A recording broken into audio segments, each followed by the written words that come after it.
buggy method, the greenhouse effect, you want to try those. Once again, I don't care what people are out here to say. Some people obviously discourage the greenhouse effect. They discourage the buggy method, blah, blah, blah. Do what works for you and stop being out here trying to influence us to do the things that you do for your hair. Nobody comes into your house to ambush you and say, why are you doing this to your hair? Like, do you, girl? But I'm here to say that my low porosity hair has loved the buggy method so far. Hi everybody, it's Coily Diaries back with another video. In this video, I'm here to talk about 15 tips for taking care of low porosity hair. And these are tips that I wish I knew before even starting my healthy hair journey. I'm here to talk about some uncomfortable things, some common things that we already know about the care of natural hair that actually could benefit low porosity hair. And yeah, I'm breaking the rules with some of these things, but I know they've worked for me, so they might work for you as well. If you're new to my channel, be sure to subscribe and click that notification bell so you don't miss out on 2 videos every single week. Without further ado, let's get into this video.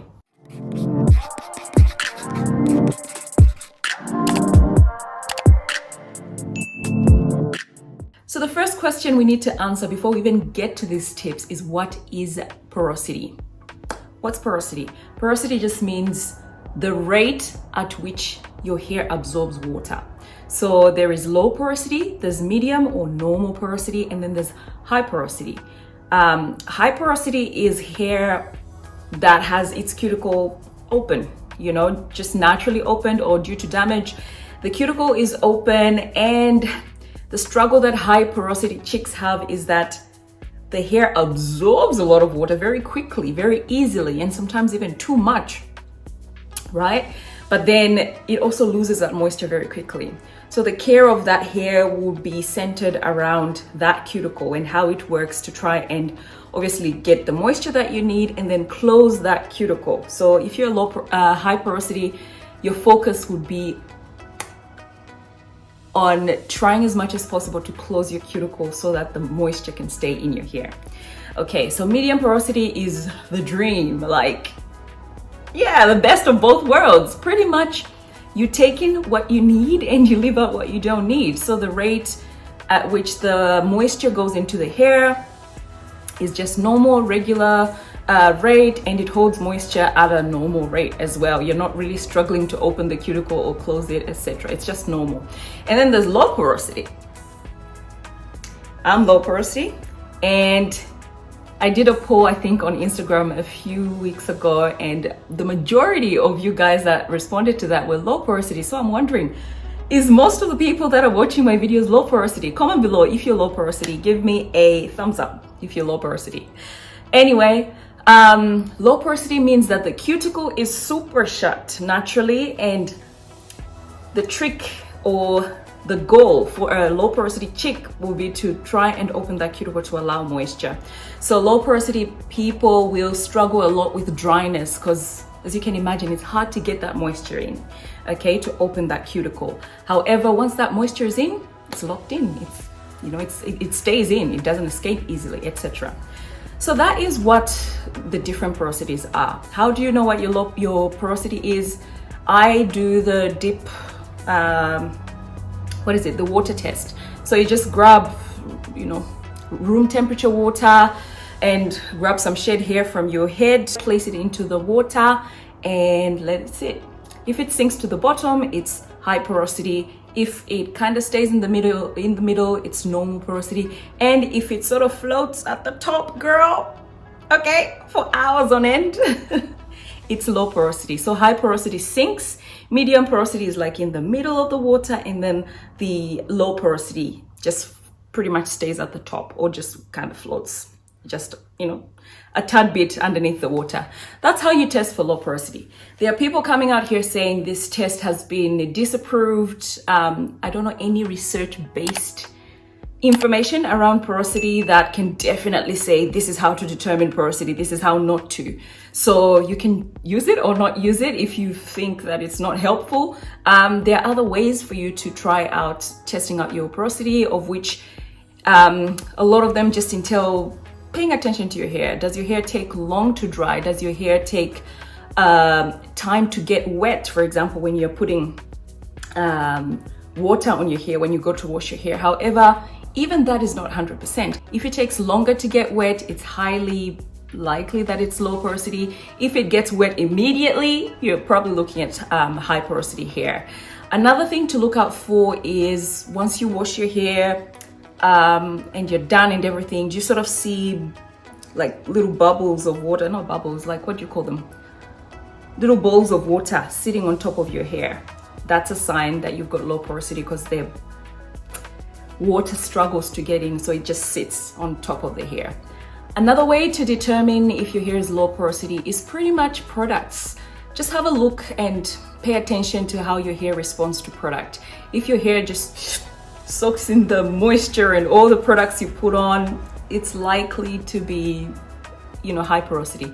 However, if your hair sort of feels dry even after moisturizing, once those products dry out, it also feels dry, it's likely those products were just sitting on top of your hair, and once the moisture evaporates, the hair starts to feel dry as well, so it wasn't really ever moisturized. So product buildup, pretty much that's what I'm saying, is a good sign that your hair is low porosity. However, let me know if you find an article that definitely gives us 100% ways to determine what our low porosity hair. For me, this is all I know to be the ways that we can sort of test our porosity. Okay, now you know what porosity is. You also know how to check for porosity. Let's get into the tips of how to look after low porosity hair specifically. I've recently suffered breakage, and some of it is because my regimen was not really centered around the fact that my hair is low porosity. And I know for some people, they'll be like, oh, you know, porosity doesn't matter, you know, it doesn't really affect how you look after your hair. Yeah, no, for me it does. I've seen it. I've seen that some products, for example heavier products, they just sit on top of my hair, guys. Like, I need to be really intentional when I moisturize my hair to let that moisture go in. And I've talked about that and how I'll be doing that a little bit further on in the video. All right, for now, I'm gonna be reading, guys, because I've got a lot of things that I wanna not miss out and tell you guys. Okay, tip number 1, warmth. Warmth is your friend. If you're a low porosity chick, like I said at the beginning, your aim is to open your cuticle. So warmth is what your hair needs, because warmth expands your cuticle and allows for moisture to go in. So this thing about rinsing with cold water, it was never meant for low porosity chicks. Maybe those ladies that found that helpful were high porosity, and maybe they thought everybody will benefit from that, but that was not the case. Low porosity chicks, just, you know, warmth is key. So when I wash my hair, I wash with warm water, and after deep conditioning and everything, I rinse that out with warm water, because that is not the last step of my regimen. I still want my cuticle to remain open, so I'm not trying to close it while rinsing out my deep conditioner. Do you know what I mean? So wash with warm water, rinse with warm water, everything warm water. Do you know what I mean? The next tip is to cleanse and clarify. Clarify your hair, because buildup is probably the biggest enemy of low porosity hair. Buildup adds weight to your hair and makes it trickier for the cuticle to stand up and allow moisture in. So as much as possible, cleanse your hair and clarify your hair if you need to. If you're big on, you know, if you're heavy on your product use, or if you use heavier products like grease or butters and, you know, things like that, you might need to clarify your hair every now and again to make sure that you're giving your hair the best chance to absorb that moisture that you're putting in. The next point is to deep condition with heat. Let me tell you, deep conditioning with heat is one of the best things I've ever done for my hair. I used to deep condition for an hour, but now I deep condition at least 2 hours if I'm in a hurry. Otherwise, you know, I'll sort of just have the deep conditioner during the day and just allow it to do its thing. However, deep conditioning with heat really gave my hair an opportunity. All right, I mean an opportunity to suck in that moisture. The heat expands the hair, allows moisture in, and locks that moisture. Like, I can't explain it to you in words. I know the product says 30 minutes, but I don't know if the product is considering the fact that my hair is low porosity and that it might take 30 minutes for my hair to really get that heat and expand and then allow that moisture in. Like, I don't know. I don't know what it is, but 30 minutes doesn't work for me. I'm just being honest. So deep condition with heat. And of course, the next point is to deep condition overnight. This is not for everybody, of course. However, you know, try and see what works for you. For me, deep conditioning overnight is a game changer. Like, I deep condition in my sleep, so I'm not really utilizing too much time during the day. And by the time I wake up, my hair is all sorts of goodness. Okay, so yeah, it's not for everybody. See what works for you. See how much time you need for your hair to actually soak in all that moisture from the deep conditioner. But for me, I use heat. On the days I'm not using heat, I will do it the night before my wash, and I will do it overnight. Kill me if you want to, but I will deep condition my hair. I deep condition my hair overnight, and it works for my low porosity hair. Obviously, deep conditioning overnight is not for everybody. You shouldn't go to bed with moisture on your scalp, whatever the case. Curly, I think Curly Chemistry speaks to this, and she discusses a little bit about how, like, deep conditioners and all these products that are store-bought, they have ingredients in them that discourage the buildup of bacteria. Okay, so for me, the only time I would be worried about, you know, creating an environment on my scalp that will encourage bacteria is if I'm using maybe a DIY that does not have any of those ingredients to fight bacteria, or if I am doing it too often. But once in a while, once a week, a couple of times a week, shouldn't hurt you. The rest of the times your hair and your scalp are free to breathe. Comment below if you're low porosity and you deep condition overnight, and if it's working for you. Obviously, you don't want to overdo it, guys. This can actually go the wrong way if you do it wrongly or if you do it too often. But if you're doing it the right way, you know, the right amount of times, and you're giving your hair enough time to dry and breathe after the overnight deep conditioning, you'll be fine. Your hair will love it, your scalp will love it, because you can do it while stimulating your scalp as well. So you can use things like essential oils, which promote hair growth and fight bacteria and dandruff and things like this. It's just good for me, overnight deep conditioning. But, you know, do what works for you, of course, but I'm just here to say this has worked for me and it might work for you too. So LCO over LO over LOC over LOCG over LOCGMRSQT. Girl, liquid and cream should come first for low porosity hair. That's because oils, even if they're penetrative oils, and I've done a video about penetrative oils, I'll put a link above. Even if those oils are penetrative, they also are water repellents, if you know what I mean. So they will lock moisture in.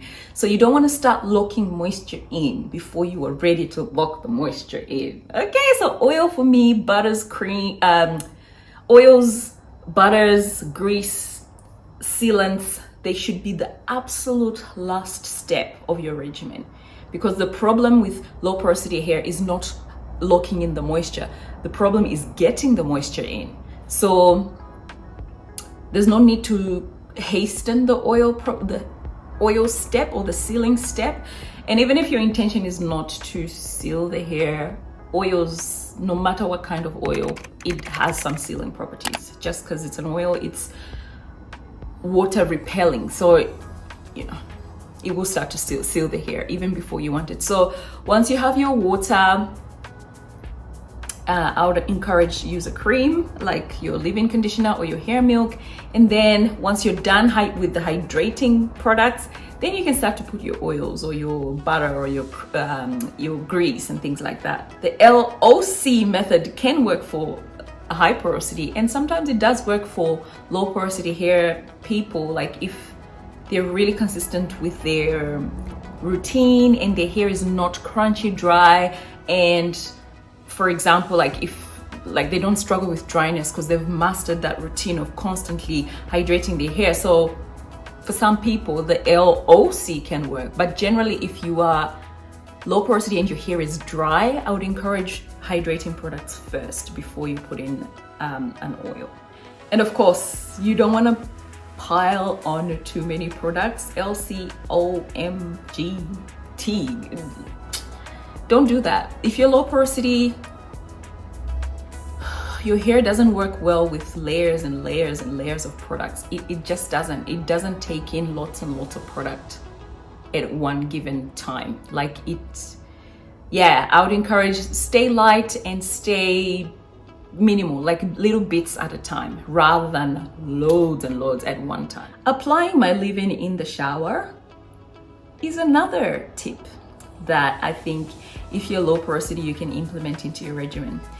Applying your leave-in conditioner in the shower means that your cuticle is still open, and because you've just rinsed out your deep conditioner, your hair is soft, but you're taking advantage of the fact that your cuticle is still open from that warm water you've used to rinse out your hair.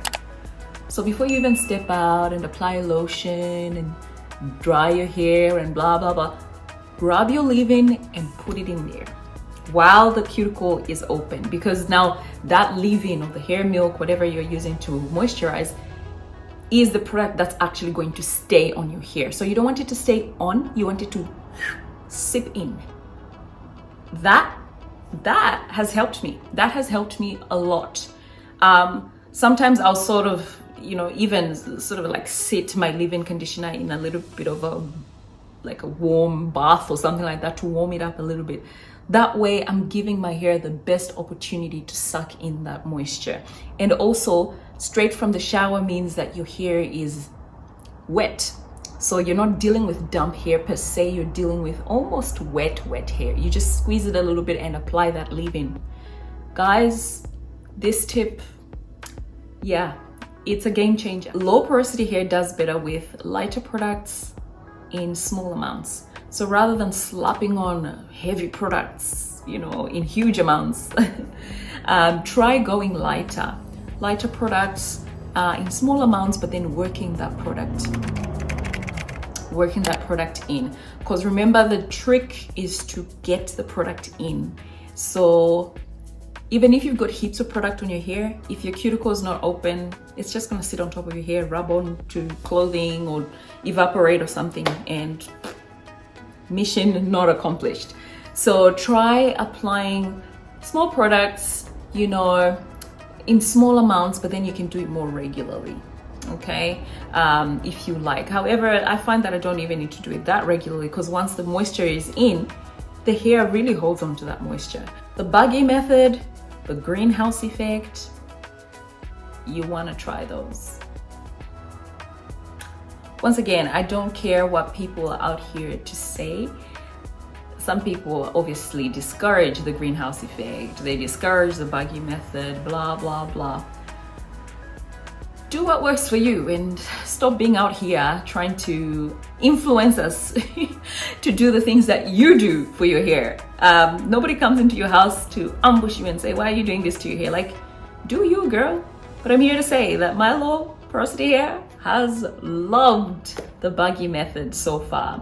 The buggy method, for those that don't know, just means, you sort of moisturize your hair with whatever product you're using, and then you apply a plastic cap and then a bonnet or a scarf or a hoodie, not a hoodie, like a head sock You do that overnight or for a few hours during the day if you don't want to sleep in your leave-in conditioner. And guys, that is another way to really infuse moisture. I particularly like this method because it allows, it's different from deep conditioning overnight, because when you deep condition overnight, ultimately you're going to rinse the product out. So I mean, it has its benefits, it really works. However, the baggy method, once you're done infusing that moisture in, it stays on. My hair loves it. Baggy method is, one that I would advocate for because my aim is mainly for the hair. The greenhouse effect is mainly to sort of stimulate the scalp. So you can apply like an oil with some essential oils to your scalp or whatever product you're using, and then apply a plastic cap. So greenhouse effect is more focused on the scalp. Baggy method is more for the hair. I think I do a combination of both because I kind of do the hair and then I apply the oil to my scalp and then baggy it. So I guess I'm doing both. Some people sort of focus on just the ends, so you don't have to go to bed with damp hair. You can sort of just apply it to the ends of your hair and then like put like a plastic on the ends of your hair, and that's it. So the scalp and the rest of the hair will be dry if you're doing the baggy method just for your ends. So yeah, you can try it out that way, see what works for you. But for me, it's not just my ends that like it. And like for me, my entire head likes the baggy method. So yeah, we're covering it all. You will feel softness and hydration. I know people, like when we're doing the 30-day hair detox, they were saying that the hydration happens at the washing phase. Yeah, I think some hydration happens at the washing phase, but I think our hair needs more than just water to stay hydrated. Because for me, I have found that even if I washed my hair just like on wash day, it was so dry. By the time the water left the hair, it was so dry. So I need more work. I need to be more intentional about infusing moisture. Try it and see how it works for your hair. Protein in small amounts. I'm not one of those people that advocate for having a protein-free regimen because I believe we all need protein every now and again to give our hair that extra strength. However, if you're low porosity, you shouldn't overdo protein treatments. I would say do them very rarely, maybe a few times a year, maybe every second month or every 3 months or something like that.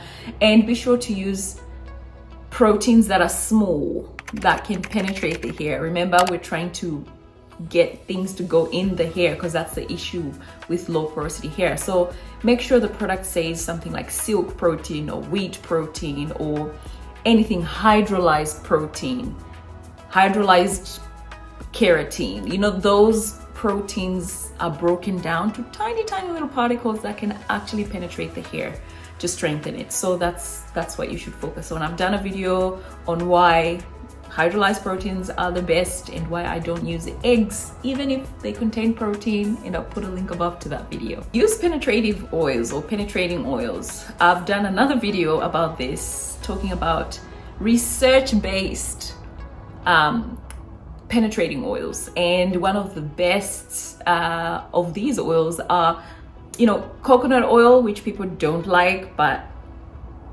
you can't beat the research. Olive oil, sunflower oil, avocado oil, and babasu oil. These will be great oils because they're not just sitting on top of the hair, they get into the hair. So they can do both. They're sort of sealing the hair, but are also getting into the hair. I believe most products can actually penetrate the hair to a certain extent. Do you know what I mean? Like there's very few products that just never ever at any percentage enter the hair. However, these oils that I've just mentioned have shown or have been proven to have higher penetrative power. So as a low porosity girl, I would sort of do some research if you need to. However, the oils I've mentioned is a good place to start, and just start incorporating those into your regimen. So Those oils will help to soften, to nourish the hair, to keep the hydration in and all that good stuff. So penetrating oils. This one is not Bible and it's definitely not researched, but I've just found that my hair responds better to dampness rather than drenching wet. Like, I don't like to manipulate it when it's dry, obviously, like dry. However, I don't find that it does very well with wet hair. When it's wet or it's got too much product in it, it just feels like the product is just sitting on there. However, if I spritz my hair a tad bit, apply a little leave-in, a little oil, a little bit, it responds much better and it stays hydrated much longer when I do that. So I don't know what it is about that, but I prefer damp hair as opposed to wet hair. Look out for moisturizing products and humectants in your products. So things like slippery elm, marshmallow root, aloe, honey, glycerin, we love those. Some of them are hydrating, but also some of them, like humectants attract moisture from the atmosphere into your hair. So they help keep your hair moisturized or hydrated for longer. Do you know what I mean? So read your ingredient list and make sure that your products have a decent amount of those humectants to allow for moisture in your hair. Co-washing might not be for you. I don't have a lot of experience with co-washing, but just the concept of co-washing means placing a conditioner on top of your hair and your scalp, and then prolonging your wash. Because what can I say? Like a co-wash is mainly it's used to not dry your hair. It's used so that your hair stays moisturized while still cleansing it to a certain extent. Yeah. For me, I think for low porosity, it would do better with hydrating via baggy method or greenhouse effect or heat, things like that, rather than just that conditioner. Because sometimes I'm thinking, if you just place that conditioner on your hair, it's likely that it'll just sit on your hair. Even after rinsing it, it's sort of just sitting there. Whether or not that is effective, I know some people use this and it's effective for them. Obviously, if it's effective for you, keep using it, but I'm yet to try co-washing to that extent. I don't do it at the minute because I don't really see the point and it doesn't really fit in my routine per se.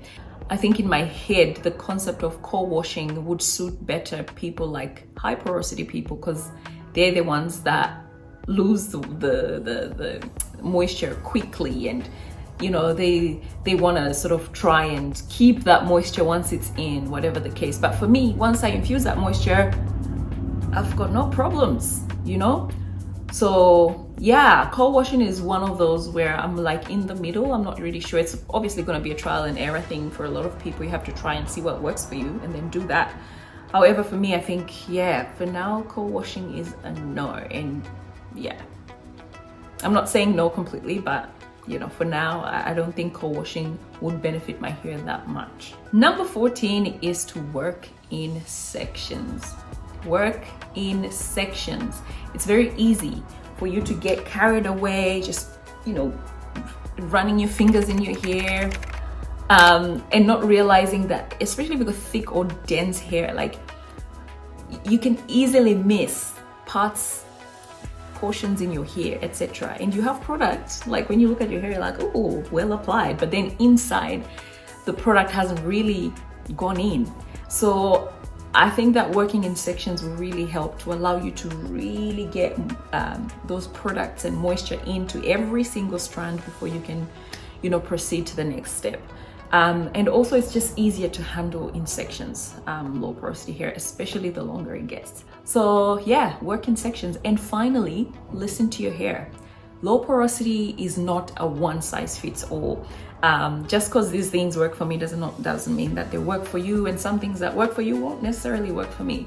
However, and on top of that, like low porosity is also in different levels. Like some people are super low, others are kind of low but not quite, others are low but not enough to qualify as medium, so to speak. So different things will work well for different people and vice versa. So